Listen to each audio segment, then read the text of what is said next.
Cue. Welcome and hello to Shane's documentary.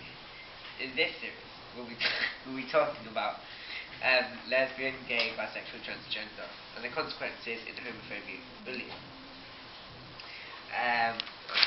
I've been in many situations where since year 7, I've been kind of bullied for no reason about it, just because I have like 2 dads that just happen to be gay.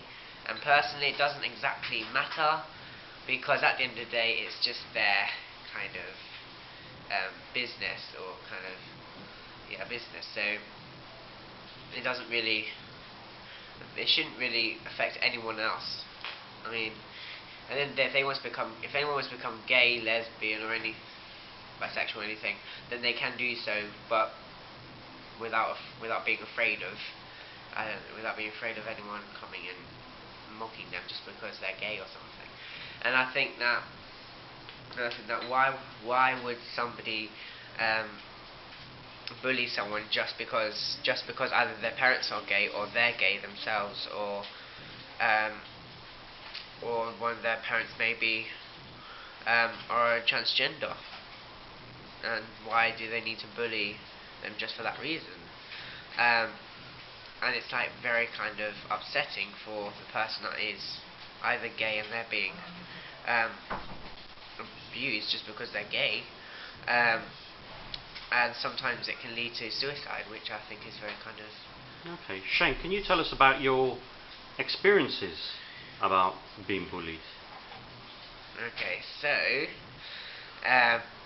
like in year 7, for example, when I first came into the school, I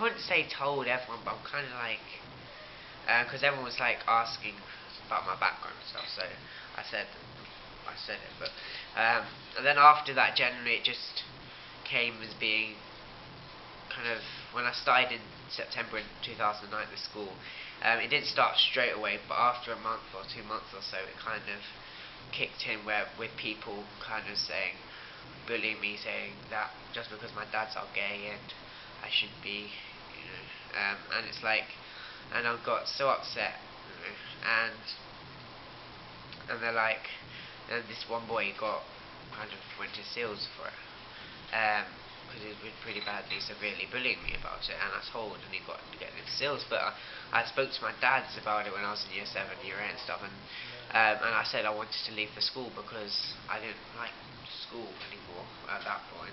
And my dad was like, well, we can't let you just move school like that.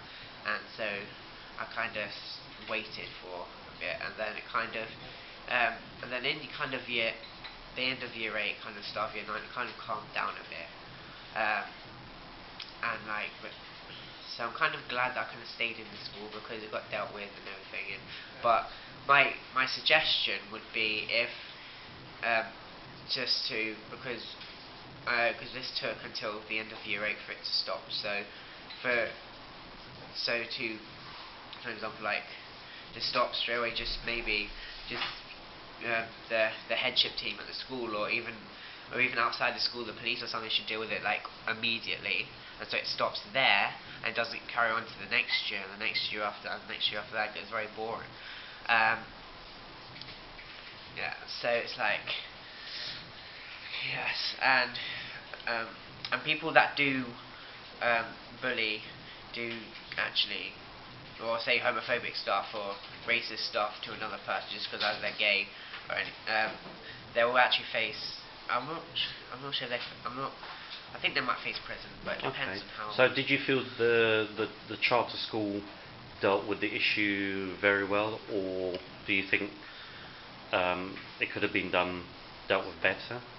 Do you think, what do you think about that? I think the situation at Charter at the moment, as it stands, I think they should do more about it, because when I came in year 7, they weren't really doing anything about it, really, apart from sending this guy to SEALs in year 8. And I think that if for the new year 7s that come in, or the year 8s or something, if